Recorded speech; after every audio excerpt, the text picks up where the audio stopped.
I want to focus on another founder you back when it comes to Neuralink. Elon Musk today, he led the show with the fact that in his other company, Tesla, he's deepening ties with China. He's bringing his driver assistance program over there to, of course, one of the key markets for him. But how do you sit at the moment with founders, with just US more broadly, seeing still some relationship with China at the time that also you're seeing some distancing? Yeah, I mean, there's definitely always a good reason to have nuance.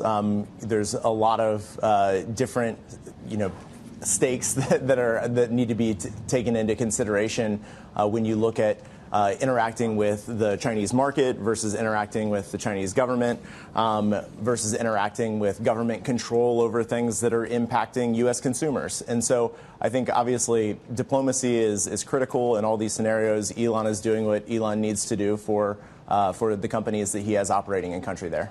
What about, well, TikTok being the other key piece of news when it comes to how that affects the consumer, a relationship of using what is a Chinese-held business here in the United States, a ban or divest? What did you make of that move? How worried are you about the use of TikTok for at least another 9 months? I mean, I'm very concerned. I've been very public in expressing my concerns around the use of TikTok domestically. During the Cold War, we never would have allowed for a Russian company to buy the New York Times. I think having some sense for adversary control of key pathways for information into our populace is super critical. And TikTok has demonstrated time and time again that they are not willing to be transparent. They're not willing to share with us the important information that we would need to know to have a level of confidence in their ability to support those technologies being deployed in the United States. We've got to think about the AI,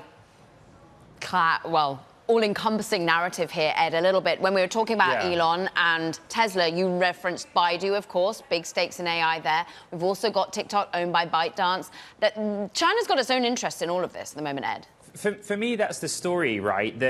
All the stories we talk about, be it Tesla in China, TikTok, China is working on these technologies itself, particularly in the context of generative AI or building large language models. We spent 12 months saying, well, China's also doing this.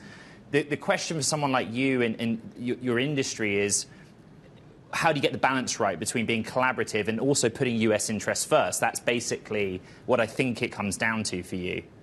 Yeah, I think that's right. The CCP is very different than the Chinese people or the Chinese market. These things are not always intrinsically connected. I think that the thing that we're constantly trying to balance, not only inside of our portfolio, but also with what we're doing at Anduril, which is a portfolio company of Founders Fund that I started back in 2017, is to really figure out where we need to not only develop, but also sustain strategic advantage so that we are able to set the rules of engagement for how those technologies are actually used in the field. And the moment we no longer have control of a technology, that's when we lose control of the ability to regulate and keep those technologies inside the bounds of law. I'm glad you took us to Anduril and defense tech. There have been several column inches written about you and your place and leadership in investing in defense technology.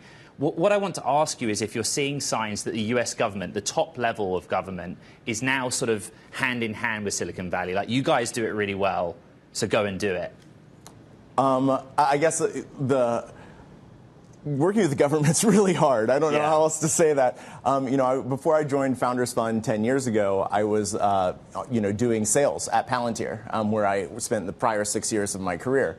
And no matter what we tried, it was like every single iteration of our sales strategy was just not working, going too slow, running into roadblocks. Eventually, we figured out a model that worked. Same could be said for SpaceX. It took them years and years and years to figure out how to do this.